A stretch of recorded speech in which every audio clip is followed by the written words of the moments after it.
Hello, fellow nerds, and welcome to Our Nerdiest Thing. Today, we are continuing our discussion of Crescent City, Book 3, House of Flame and Shadow, chapters 54 through 64. This podcast episode will be very spoiler-heavy across not just this book, but all of Sarah J. Maas's books and series. Before we get into it, Deb, will you please share with us our nerdiest cocktail? Yes, tonight's drink is named Daddy Issues. And if you read these chapters, you know what I mean. It's themed after deadbeat dads, and it pairs well with hell daddies, cave confrontations, and revenge, but it may cause you to decapitate men who suck. That's okay. That's not a bad. Yeah. I'd be all right with that. So it's got Fireball in it, orange juice, cherry syrup. You're supposed to put club soda on top, but we just put more orange juice on top of ours. But it was good. Yeah, it's really good. It tastes like, I don't know, a red hot with orange in it. I don't know how to explain it, but it's very, very tasty. It will be, the recipe will be on Instagram at Our Nerdiest Thing and on ournerdiestthing.com. Thank you so much. Good stuff. And thank you for the cocktail, because it is a delight. Which makes me a delight. Always. Mindy, the Wheel o' Names, has spoken for the Nerdy and Dirty recap. Mm-hmm. Who is doing the recap today? It's fucking me. This was the worst chapter for it to land on me. I thought for sure it was going to be me this time. I'm not going to jinx myself. Never mind. Yeah. We still have a few more. Yeah, more recaps episodes. are coming, yes. right? So, Mindy, you've got 30 seconds. Let me get 30 seconds on the clock. Just gonna I like how Mindy spins the wheel and never cheats, which I love. It's she's like, it's been me 18 times in a row. I would be like, no, I just did it. That's why Mindy does it, and you and I don't. I will say I don't make anybody do it 3 times in a row. Well, that's more than fair. I think that's a bit much. So if it comes up a third time, I do respin. But yeah, if it comes up a third time, we need a new wheel. Yes, that's just wrong. Absolutely. All right, you've got 30 seconds to tell us, just some stuff that happened during these sections. Okay. All right. And go. Lydia and Rune are back together and have a close encounter of the sexy kind in the caves. Morven and the Autumn King sneak up on Team Caves, but Bryce traps them, then leads everyone to Prince Peleus' tomb and Helena's room for demon summoning. Bryce and Hunt use the room to connect with Hell through their minds, where they are met by Adis, Apollyon, and Thanatos. Apollyon calls Hunt son, but Thanatos says he's the baby daddy. The princes of Hell tell Hunt he was actually made by them like a demon test tube baby. Cue exposition dump Hell edition. Basically, they want Bryce to use the horn to open the rift. Oh, God. Rune kills his father, yields his crown to Bryce. She kills Morven, everyone bows. I almost said it blows her.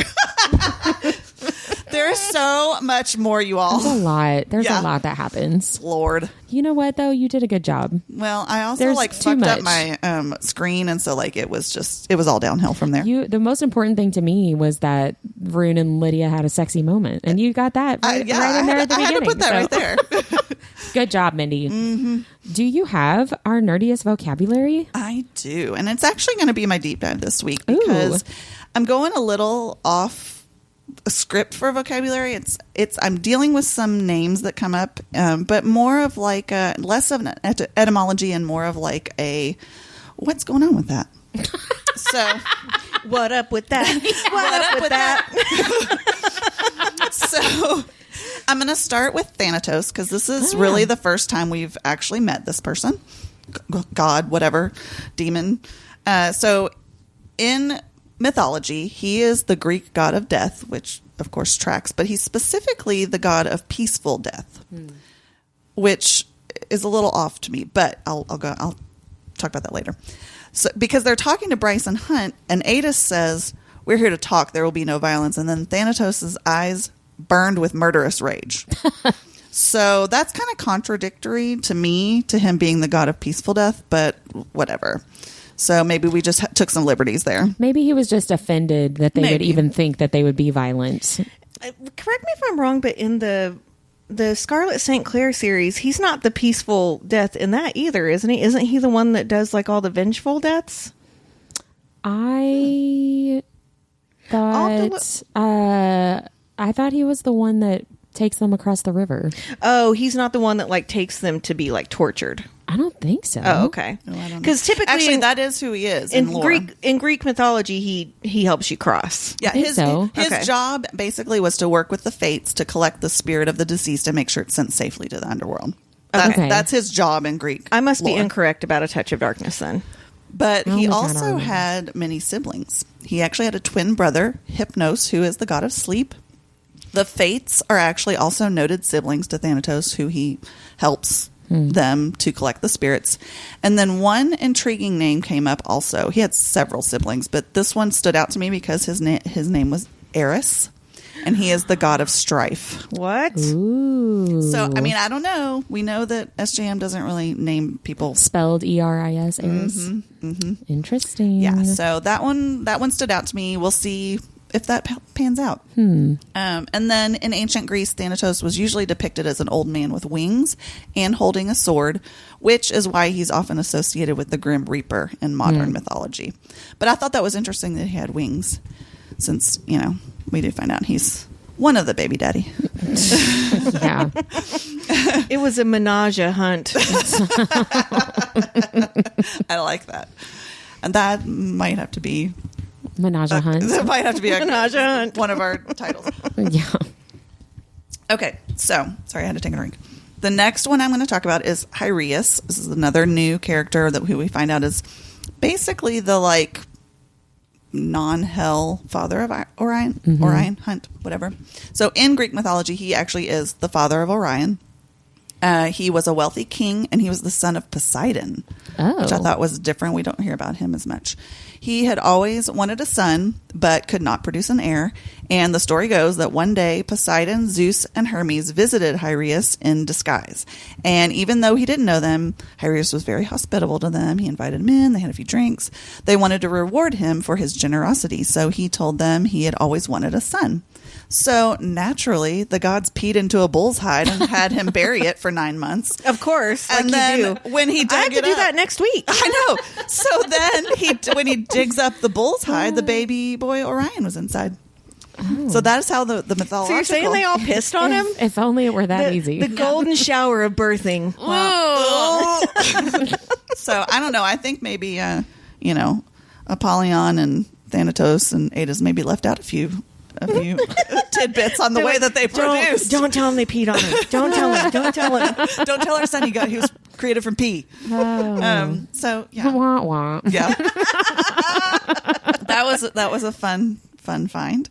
And then finally, I want to go a little bit more into Avalon and / Avalon, because in episode 12 on Team Fuck You, I outlined some Avalon connections to different characters. I kind of proposed some unhinged theories, but I found a few more facts that kind of ties it to Avalon, which is the King Arthur's court. That was the city or the town or whatever in The kingdom. Yes, thank you. So medieval literature sometimes names Avalon as the Fortunate Isle because it produces all things from the ground itself. So basically, you don't have to grow food or vegetation. The island will grow itself. And it's also referred to as a utopian paradise, which once Bryce claims the crown and fixes the mist and all that stuff, that's what happens. It basically regenerates itself, right? Yeah. So I thought that was very interesting. Also, in episode 12, I covered that the island was ruled by Morgan Le Fay, sometimes also known as the Morrigan. And in some later literature about Avalon, it's described as being hidden in mist by an enchantment that Morgan puts on it. Oh, yeah. Interesting. It's also said to house the Holy Grail, which is described as a cup, dish, or stone that has healing powers and can grant eternal use. So maybe that might come into play later. Who knows? I don't know.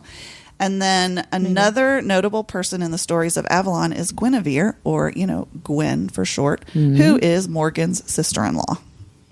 So just some little tidbits about There's a lot of things there. a lot of things to make you think. Yeah. So, God, Things that make you go, I haven't heard that song in forever. Things that make you go, Well, thank you so much, Mindy. Whitney's not the only singer this week. Lots of things to think about. Yep. Lots of food for Things to thought. watch out for maybe for later chapters or later books. Or later books. Yep. And that 7-book deal that will span out over the next 20 years. At least. Yeah. Right. If that's probably the fast version. If you think about the track that she's on, literally, it would be 20 years. Yeah. Yeah. Yeah. Wow. That's a lot. That makes me sad. Yeah, just really brought the room down, Deb. But we also get amazing books out of it, so That's I'm true. not going to complain. That's true. And you can reread them over and over. And here's the thing. I keep putting stuff on your TBR, so you'll have stuff to read. I was going to say, I've got plenty to read in between. That's so true. Well, let's get into the nitty and the gritty with our favorite moments. What's yours, Whit? Well, I had two. So one is when Bryce melted the Murder Twins' minds and the Autumn King's hands. That was amazing. I really enjoyed that. And I really loved how she dedicated it basically to like all Fae women. And Sathya cries out like while she's doing it, and the book says it was Sathya on her feet again, and yet it wasn't. It was every Fae female who had come before them. I really loved that. And she kept saying like, it stops today. Yeah. Like no more. We are done with this. That gave me chills. And I liked seeing, we talked a lot about how Bryce is really hating on the Fae.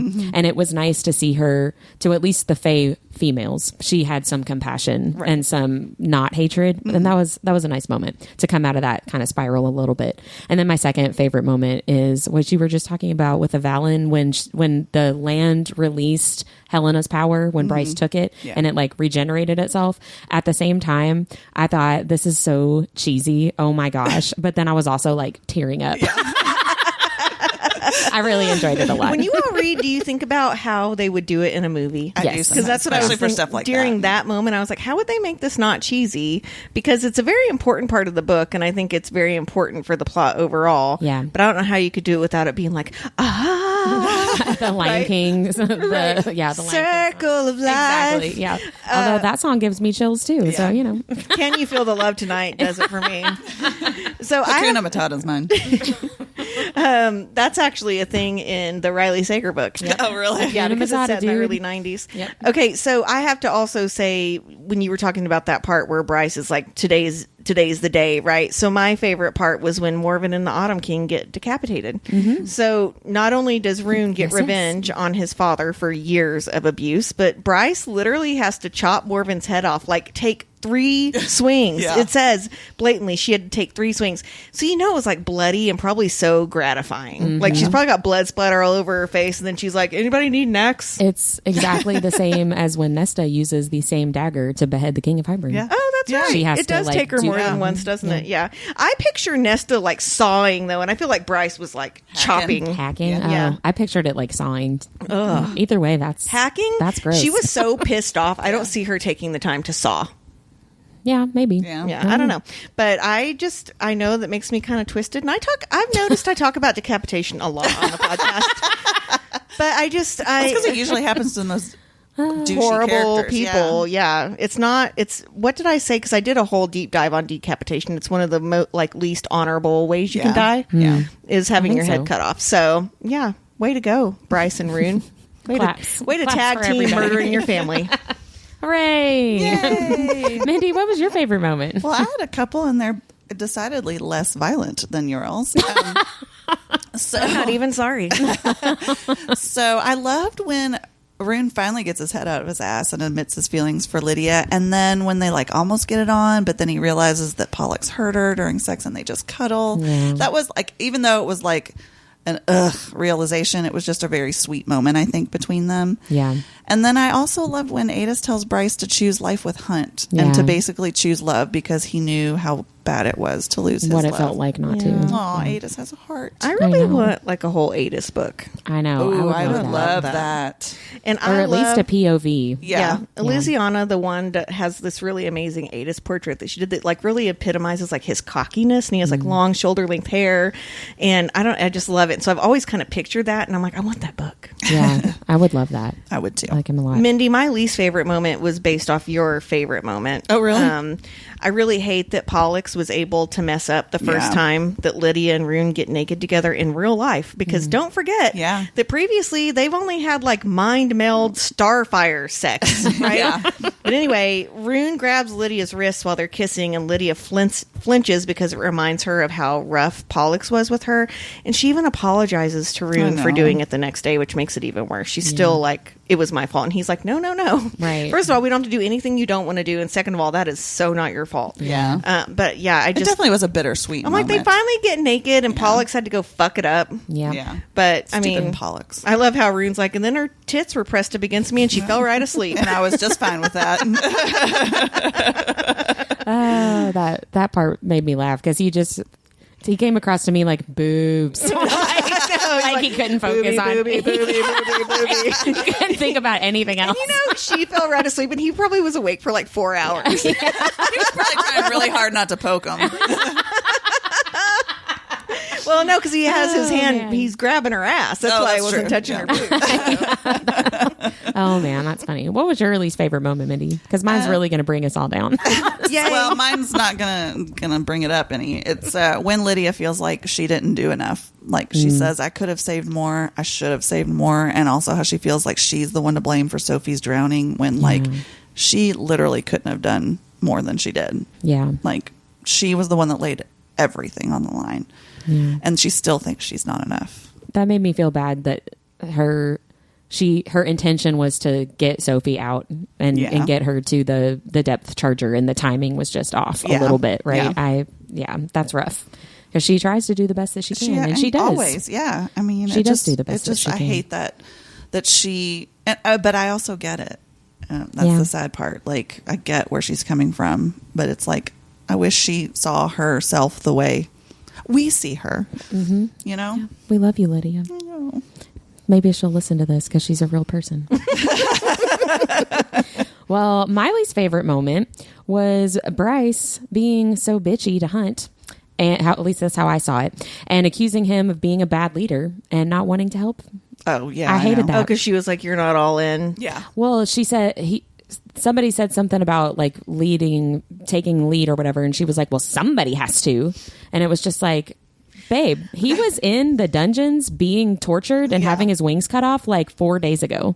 Like maybe let's give him a minute. And I thought that I just think she's very insensitive to what he is going through because he deals with it different than her. I mean, let's be honest. Bryce is not a mature character. No, I don't know. She's not. Her way of dealing with stuff is like, I'm just going to ignore that because I'm going to focus on this. And it's like she's mad at him for not doing that same thing. Yeah. You know what I mean? Well, like dealing with it the way that she would. I had put in my notes too because there's a part where he's like, but what about your family? And what about Cooper? And what about all these other people that could be at risk? And I put in my notes, I'm like, Hunt is actually the only person using reasoning skills right now. Yeah. It doesn't make for a good plot in the long run if she did that, but he's the only one thinking about the big picture. Right. She's very much got tunnel vision right now, which again, I think it takes both. Like, I think you need somebody to be thinking about the big picture, but I also think you need somebody to go in balls to the wall.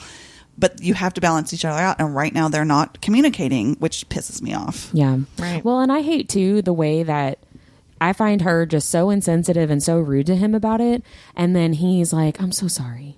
I'm so sorry. And it's like, no, she needs to apologize to you too. Yeah. Right? Like, I understand where she's coming from as well with the like, we've just got to get this done. I understand that, but like, acknowledge that you are being really insensitive. Acknowledge what he went through. Yeah. You know, because I felt like when he made that comment earlier in the book about being in the dungeon or whatever while she was in Prithian, and she's like, I had to worry about you every day. And I'm like, that is not the same thing. I'm so sorry. Yeah. Like, it's not like you went on vacation to the beach or whatever, but like, I think getting tortured by Pollux is probably worse than walking through a cave with Nesta. Mm-hmm. You know what I mean? Yeah. Like, I hated that. I hate that part of the story, and I don't like it.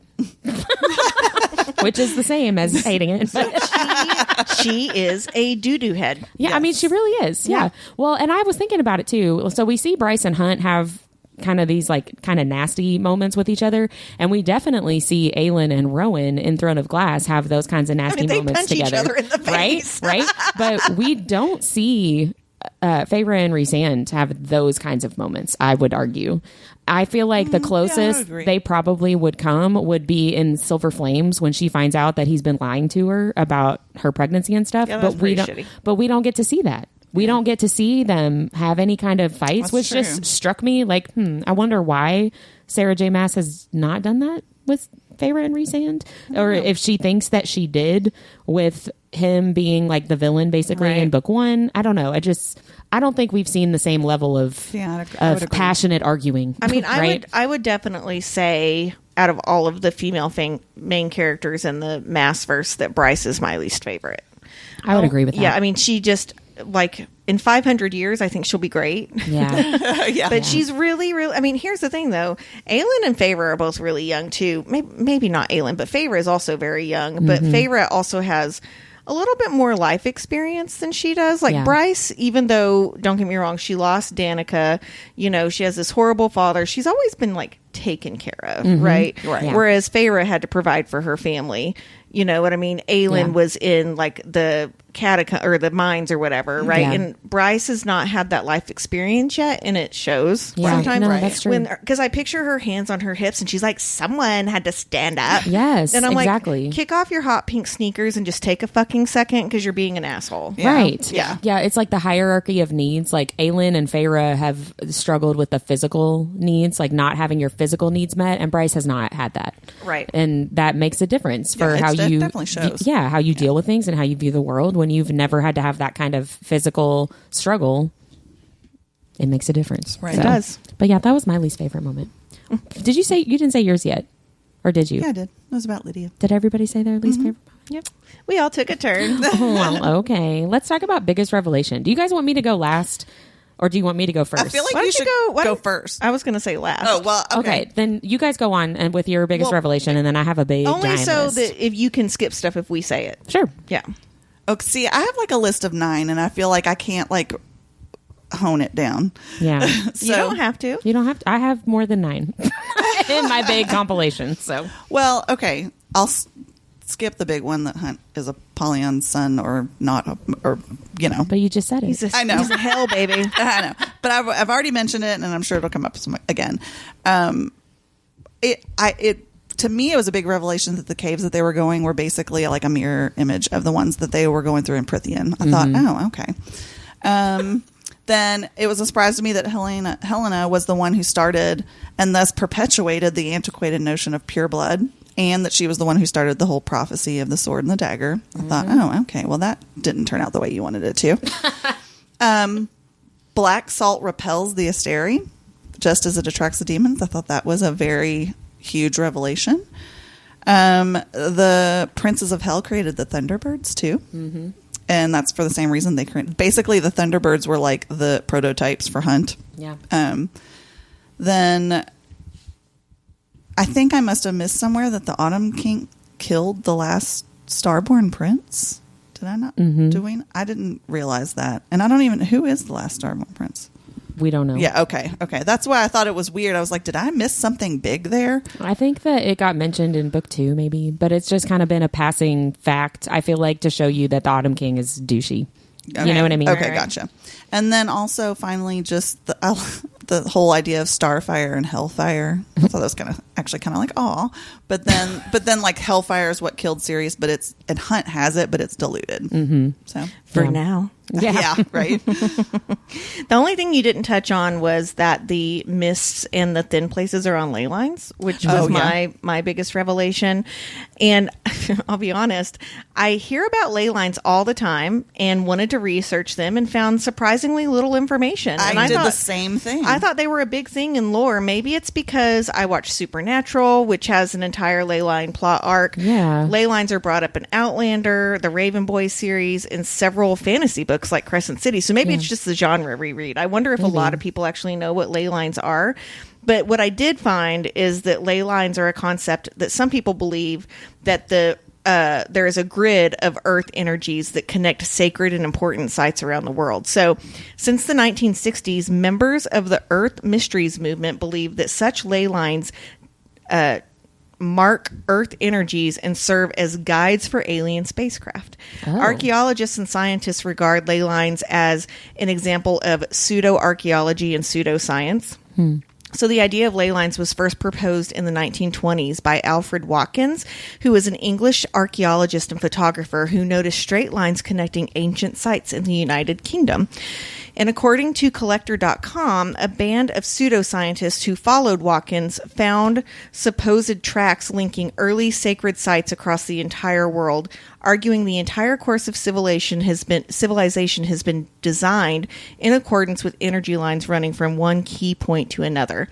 Meanwhile, many academics and critics argued that Watkins' supposed ley lines were a fallacy, noting how straight lines would be surprisingly easy to find between many key vantage points on a map because you would have roads there from one key point to another. That's true. Right? Yeah. So believers say that sites like Stonehenge were built on Earth energy highways. So Stonehenge, as well as the pyramids of Giza and Machu Picchu, are just some of the ancient monuments that are supposed to be connected by mysterious invisible pathways called ley lines. But that's like all I found. There was tons of articles and they all said that same exact thing over and over It's so again. funny. I'm so glad that you did that because I kind of went that same way. I was thinking I would learn, and I was like, I don't know if I'm gonna, like, I couldn't make head or tails of it. So Right. like what even you brought out, what little there was, like, makes more sense. Well, the idea that the ley lines have only been an idea for 100 years too. I thought that was just something always. I don't know why. I think it's just because of what we read. Well, and also because it's tied to like alien spacecraft. I was like, wait, what? Right. Yeah. So there's some people that think that like Stonehenge and all those places were built there because like you unconsciously feel the energy of that area, and so it makes it like a sacred site or whatever. But again, academics are like, well, yeah, there's lines connected there because that's the only way you could get from point A to point B when those places were made. Right. Which is a really good point too. Yeah. So It is fair. I'm going to say ley lines though because it sounds more fun. Yeah, it does. It's in Ley Lines is in Lee Bardugo's Ninth House. Oh, it sure is. And those books, too. I forgot about that. It's very that's funny. Pretty prominent in that. I can think of several, like you mentioned, supernatural and stuff that have it connected to supernatural, paranormal kind of lore. I mean, the ley and not lines and aliens. supernatural is a main plot point in season 2. Yeah. So I don't know. I guess I've always known about them, but I've always been a reader of paranormal and fantasy. Yeah. So maybe that's why. Yeah. That's So interesting. if you're listening and you are not a reader of those, which I highly doubt you're listening to us if you're not, I'd like to know if you've ever heard of ley lines before. I wonder if Brian's heard of them, my husband, but he read Ninth House, so maybe he has. Yeah. So he probably Well, He doesn't remember shit though. I have a lot of revelations because I did what I did a few episodes ago and I just compiled all the different revelations of this section.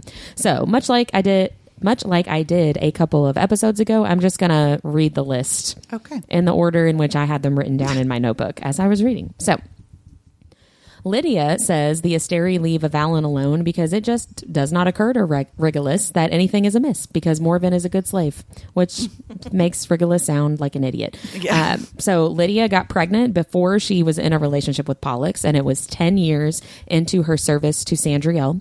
Lydia got pregnant from a special fertility rite by an anonymous male. Can I ask a question real quick? It was one of my questions.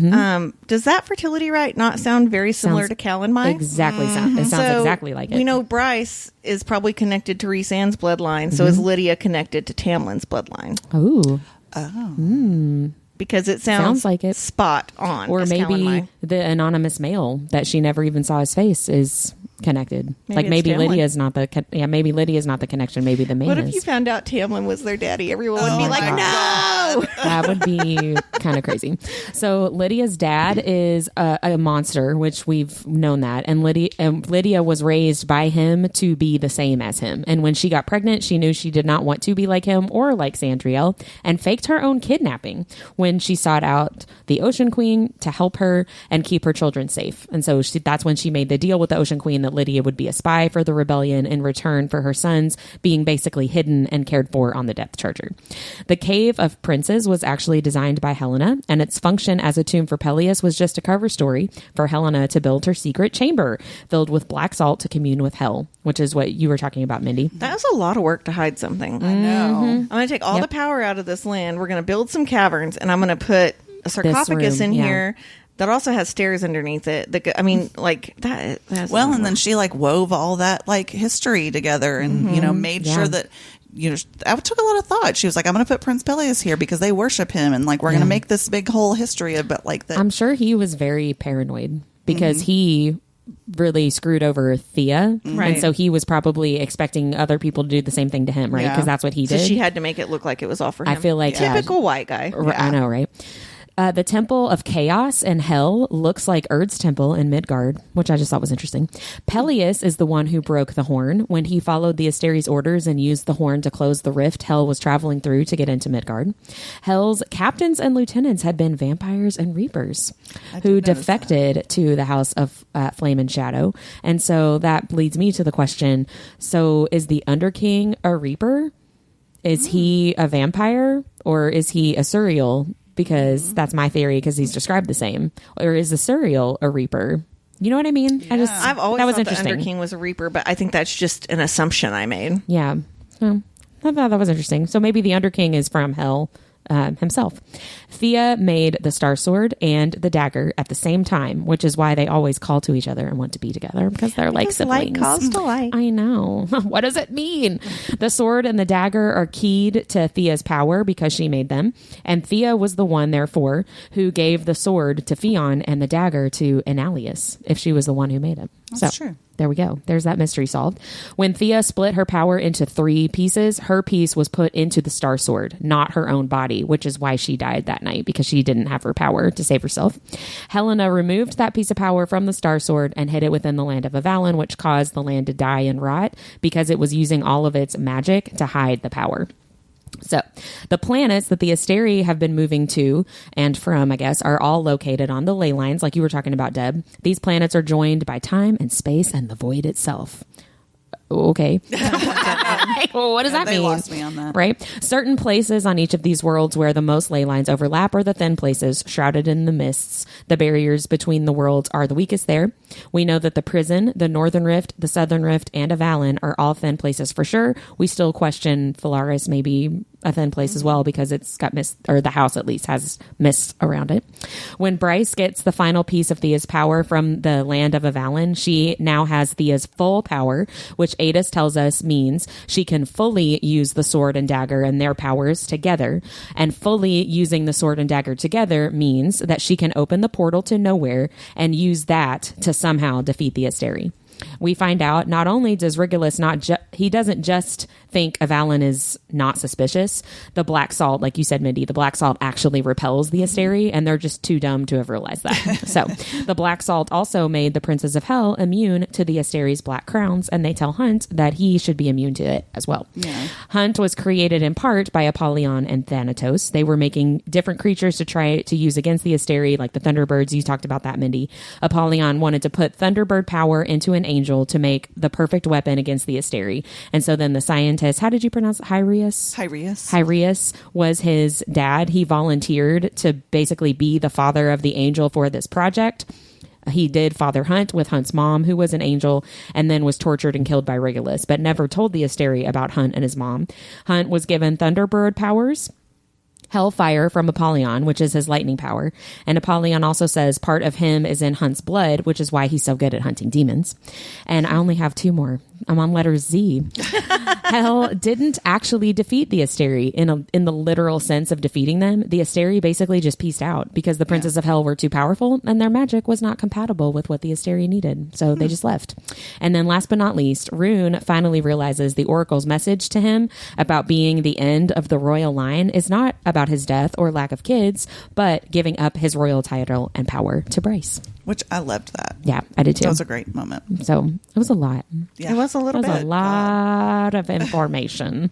And yet still more questions. Yes. It didn't feel slow, though. No. It was a lot of information, but it was very fast paced. Yes. It wasn't like, okay, I get it. You're telling me a bunch of stuff. Move on. Right? Like, Right. kind of, I felt like that in the cave scenes until Morven and what's his face show up. And then I was like, oh, okay, stuff's going to happen now. Right. And then it did. Let's talk about our favorite spicy scenes. There's really like one. Well, I brought this up last episode, but for some reason I find it extremely hot that Rune licks up the side of Lydia's neck all the time, and he does that again in the cave. That was mine too. But the real reason I picked this scene in the caves, and this is where Lydia tells Rune that she wants him all the time, which is really sweet. He gets a huge boner, and Lydia says, maybe you should take a minute. You don't think... And he looks at her and he goes, you don't think the ghouls will appreciate it? That was funny. I enjoyed So yeah, that. I like that he licked her again, but I also like the comedic relief if she's like, bro, you're kind of pitching a tent. You might want to think about grandma's meatloaf or something. What was your favorite spicy scene, Mindy? Similar. I mean, obviously that was Our option. the Yeah. spicy scene. Even though it was at a highly inopportune time. But my favorite part about it was what Deb already mentioned, is when Lydia tells Rune she wants him all the time. Yeah. I was like, oh, me too, girl. I liked when they were naked. They didn't like do a lot. They didn't really do a lot, but I liked that. I thought I thought that was sexy and spicy. And I also liked the cave neck licking, but I also wrote in all caps, Lydia, this is not the time. Like, this is a really bad time to try to get it on, but I appreciate it. I don't know, like, if there's something wrong with me, but in times of distress, I am never horny. Who would be? I don't think I would be. It's like either, when we no. did, which Raven Kennedy book did we do last season? Gold. It's like whenever they're in the alley and everyone's Oh, dying, yeah. and he's like, let me fuck you up against this wall real quick. Oh, yeah. We've never had sex, but let me fuck you real quick. Like, it just, I'm never like, I you know what, forgot about I'm that. super stressed out and everyone's dying. We should fuck real fast. Yeah, so we know we're alive. I'm like, no, thank you. Yeah. Let's get safe first, please. Thank you. Who did you guys pick for your chapter MVP? Who was yours, Whitney? Mine was Adis. Oh. When he showed up in that, I call it the black salt cave scene, which may be a little wordy. I actually had a very similar reaction when Ada shows up as I did to the end of Crescent City 2 when Rhysand shows up. Like, I was very like, yay, Adis is here, you know, which I was kind of surprised about. I had forgotten this whole, I've read this book. I've forgotten a lot of things that happen in this book, apparently. So I really love him. I love how much he's trying to honor Thea's memory by trying to continue to do the right thing to just defeat the Asteri, right? Even though, I mean, he's kind of safe and sound back in hell, right? The Asteri can't beat them. They're not going to come back. They're actively trying to keep hell out of Midgard. Like, I don't think the Asteri are trying to come after him at this point, but I guess he doesn't trust that won't always be that way. Mm-hmm. But, I mean, he could just chill in hell and just not worry about it. But he chooses to try to help and do the right thing, which I really like. And finally giving Bryce and Hunt the information they actually need to do stuff and not just look for information in caves, which I appreciate. Right. So, props to Adis. It's interesting because the kings of hell were like that was my MVP, and it's really because we learn so much in a short amount of time. So they tell us who Hunt's daddies, daddos, more than one. We learn about the black salt, we learn about the ley lines, but and one of you said this, it was really interesting when he said that the demons that wreaked havoc topside last year had been punished because they weren't supposed to be hurting people. They were just supposed to be looking for information. And I thought that was a really cool, because somehow Sarah J. Maas has convinced us in this series that people from hell are good guys. Yep. Yeah. And I think that's really interesting, especially in the United States where Christianity is like the main religion, right? And so I just really like how he's like, no. They weren't supposed to hurt anybody. They were just searching for information. Yeah. And he actually had one of my favorite quotes when he said that too. He said, we might command nightmares, but we are not monsters. Yeah, I was like, I loved that. Yeah. So that was really good. The princes of hell, kings of hell, you're doing a good job. Yeah. Well, keep it up. Really stupid, because usually, like, when I look at the MVP, I'm like, who does the most to like move the story forward? Who's the one that's like the ultimate badass and all that stuff? And so I really struggle with this, and like, it never occurred to me to do the Princes of Hell, which they totally moved this story forward the most out of anybody. So I mean, they're not the only ones though. Sometimes I just pick who resonated with me. Well, most and in I that just, so I struggled. So I like ultimately came up with like, it was an ensemble effort, because like at first I put like Helena, because she was such a smart cookie with all her plotting and scheming and forward thinking, right? But then she still was kind of an asshole. And then like Bryce is a bitch, but oh my god, she goes all badass on the murder twins, and like she melts their fucking minds, and I'm like, oh my god. And then she kills Morven too, and I don't know, like, so there's that. But like, I didn't love her in these chapters either. And then Rune fucking speared his dad with a star sword and realized he could end the male, like, so that was something that resonated with me. So I don't know, I guess ultimately I came up with, it was an ensemble effort. It is. I think that's valid. Yeah. You're right. Thanks. You're smart. You right. Well, who was your favorite secondary character then? Mine was Baxian. I just thought I loved him and he wasn't in it that much, but I loved him for calling Bryce out on her Fae hate and giving her reasons to reconsider. Yeah, I like that talking too. about Danica could not have been easy for him, but he did it to help her. And also because he tries so hard to add levity to situations, like making jokes about the bowl and the salt cellar. Yeah. just funny stuff. I really enjoyed him these chapters. I liked that whole conversation with Baxian and Bryce also. I thought that was a good one. Who is your secondary character? Mine was Lydia, and one of you said earlier, you talked about the scene where she had saved that family. So a man sneaks into the dining room, and he says, 10 years ago, you saved mine and my family's life. And I really respected what she said because, and I'm going to quote this, it says, Rune arched a brow and he said, not to sound totally callous, but why? There were only 7 of them and it wouldn't have made a difference in the rebellion. And she says, maybe not for Orpheon as a whole, but it would have made a difference for their families, their partners, children, parents, all hoping for their safe return. And I just love how she essentially identified herself to these people that could have really turned her in for a really good reward, probably. Yeah. And because she wanted to make sure that whoever loved them wasn't impacted by their deaths. So I really respected that. Yeah, I thought that was a nice moment too. Well, my favorite secondary character, I went the same line as you were talking about earlier, Mindy. I picked Helena for exploiting Peleus's ego and idiocy to lay the foundation for future people to be able to defeat the Asteri. Yeah. So without her, Bryce would not be at full power. She would not. You go, girl. But you know That's what? important. A lot Yeah, of things very had to, important. a lot of things had to happen right. Yeah. For Bryce to, I mean, the idea of all of this actually coming together is unfathomable. Really. Well, and Bryce brings that up when they're in hell too. Like, well, what if I hadn't done this? What if this hadn't worked out? And they're like, well, we would have done this, this, and this. Like, we would have tried that. Like, they had to have contingency plans, right? Because Erd has to come together. The fates have to align, or however you want to say it. What would they say? Erd worked her power. Yeah. Cathona.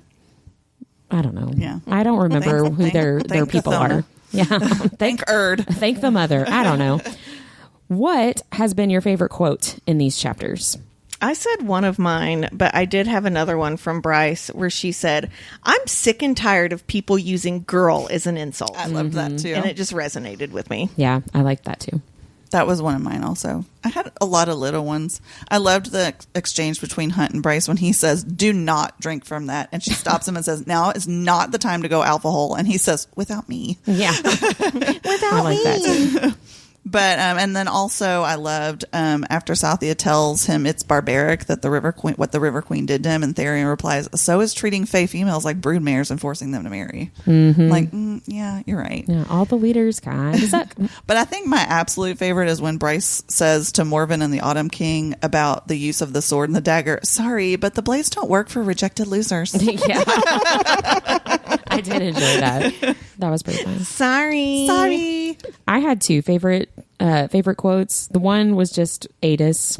Adis was smiling faintly, joy and hope brightening his remarkable eyes. Like, I thought that was nice because he probably doesn't feel much joy losing his mate and True.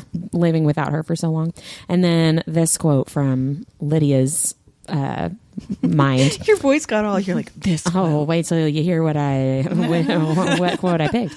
Did he have any idea how close she had come to begging him to strip her naked, to lick her from head to toe, and spend a long while between her legs? I think he did. And I was like, whoo, yes, Yes, queen. yes. I'm pretty sure that did cross his mind 1 or 2 times. Well, I know we've talked about some questions that we would like to see resolved. What other questions do we have? Did you have any, Deb?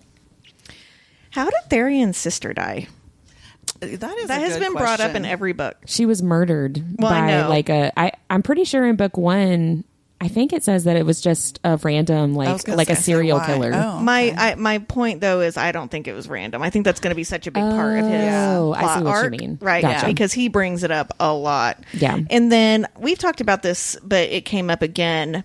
If the black crowns are collars in hell, are these the same collars that the Valg use? Yeah, I thought that too. Is it the I was same magic? confused by that because I wasn't sure if it's not clear to me if they meant that literally, like the collars are literal collars in Throne of Glass, or if they meant it in a figurative, like they give you this tattoo, but it is a figurative, like leash where you have to obey. You know what I The mean? reason I think that they've got to be similar is I don't think Sarah J. Maas would have used that same phrase. Yeah. She doesn't make it clear enough for me to fully understand. You'll know in 20 But to I think 30 that's years. I the know, point. right? I mean, I think that's the point. I still want to know exactly who Lydia's boy's father was. I mean, I know it's somebody. It says it seems like maybe It's Tamlin.